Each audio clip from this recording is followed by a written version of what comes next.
হ্যাঁ ওগুলো বাদ। বলছে আনুমানিক এখানে লেখা আছে 1600 শতকে দ্বিতীয় দশকে শতকে মহাপ্রভু এখানে এসেছিলেন গৌড় ভ্রমণের পথে। হুম। এবং ওনার সফর সঙ্গী ছিলেন চৈতন্য হরিকার গোবিন্দ ঘোষ, এবং গোবিন্দ ঘোষের বাড়ি ছিল পার্শ্ববর্তী গ্রাম কাশীপুর গ্রামে। যাই হোক, মহাপ্রভু এখানে রাত্রি নিবাস করে। দিয়ে তারপরে ওই যে প্রভুর সেবা তো হবে, দিয়ে পাশের গ্রাম থেকে ভিক্ষা শিক্ষা করে নিয়ে এসে প্রভুর সেবা টেবা হলো, তারপরে সেবা হয়ে গেল, রান্নাবাড়ি হলো, দিয়ে তার প্রভুর সেবা হলো, গোবিন্দ ঘোষেরও সেবা হলো, ওই অবস্থা।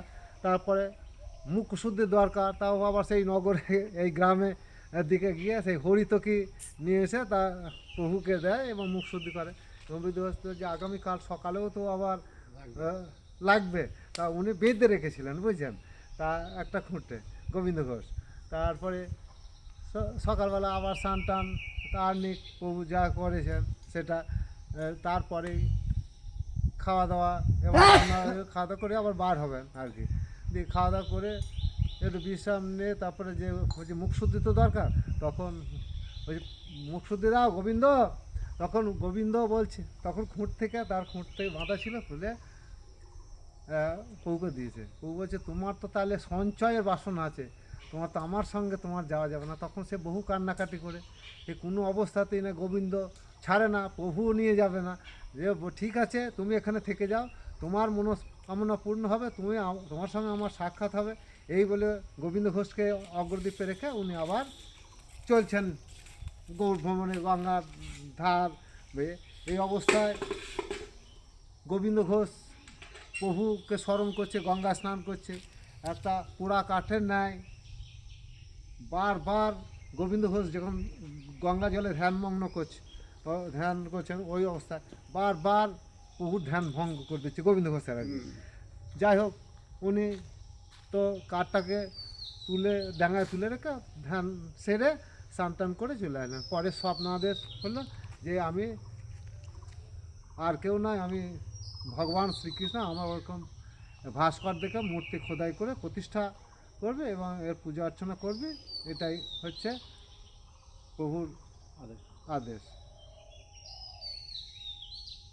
এবং এখানে তারপরে যথারীতি গোবিন্দ ঘোষ সে প্রভুর সেবা টেবা প্রতিদিন সেই খোদাই করে তার মূর্তি প্রতিষ্ঠা করে সেবা প্রতিদিনই দিচ্ছে। এই রকম অবস্থায় গোবিন্দ একদিন আত্মীয় বাড়ি গিয়েছে, তার একটা বিয়ে সংসার করেছে এখানে, তার একটা ছেলে ছিল, তাকে বলেছিল গোপীনাথ, তার নাম রেখেছিল গোপীনাথ। তা বলেছিল যে তুই তাহলে প্রভু সেবা দিস, আমি আসি। বলছি ঠিক আছে।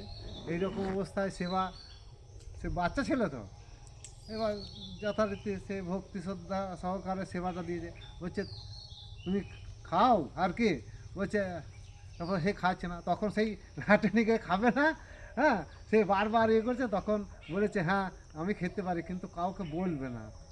তা তারপরে হয়েছে যেটুকু ছিল তারা সেই প্রসাদটা মহাপ্রভুর সেবার পর যেটুকু ছিল ওরা খেয়েছে। তারপরে গোবিন্দ ঘোষ ফিরে আসার পর সমস্ত ঘটনা বলেছে, তারপরে ছেলেটি মারা গিয়েছে। হ্যাঁ, ওই গোপীনাথ গোবিন্দ ঘোষের ছেলে। তা গোবিন্দ এই প্রভু আমি তোমাকে এত এ করি, তাহলে আমার ছেলেটা তুমি কে নিলে? হ্যাঁ, তোমার আর পূজা অর্চনা করবো না, কিচ্ছু করবো না, এইরকমভাবে সেই কান্নাকাটি করে, এইরকম অভিমান করে। বলে ঠিক আছে, তোর ছেলে তো মরে গেছে, তুই মারা গেলে তোর তো ছেলে তোর মুখাগ্নি করতো, শ্রাদ্ধ করতো একবার বছরে, হ্যাঁ, সে তাহলে কাজ হয়ে যেত, কিন্তু আমি যুগে যুগে তোর শ্রাদ্ধ তর্পণ করবো, এই করবো। এবং সেই থেকে এই চিরমোৎসব অন্নমোৎসব এই একটা মেলার সূচনা।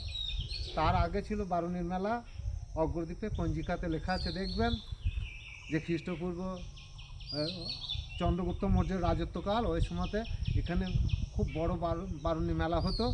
প্রায় তখনকার দিনে লক্ষ লক্ষের সমাগম হতো এবং দূর দেশ থেকে গঙ্গা স্নান করতে আসতো এবং সন্তান বিসর্জন দেওয়ার রীতি ছিল এখানে, এবং সেই সঙ্গে গঙ্গা স্নান এবং লক্ষের সমাগম। তারপর থেকে আস্তে আস্তে সেসব ইয়েটা চলে যায়, তারপরে এই অগ্রদ্বীপের মেলা বা গোপীনাথের মেলা যাবে, এটা চলতে থাকে। আমরা যখন খুব ছোট তখন এই মেলাটা এখন যতটা আকার নিয়েছে তত বড় আকার ছিল না, লোক সংখ্যাও কম ছিল। হ্যাঁ কমে গিয়েছিল।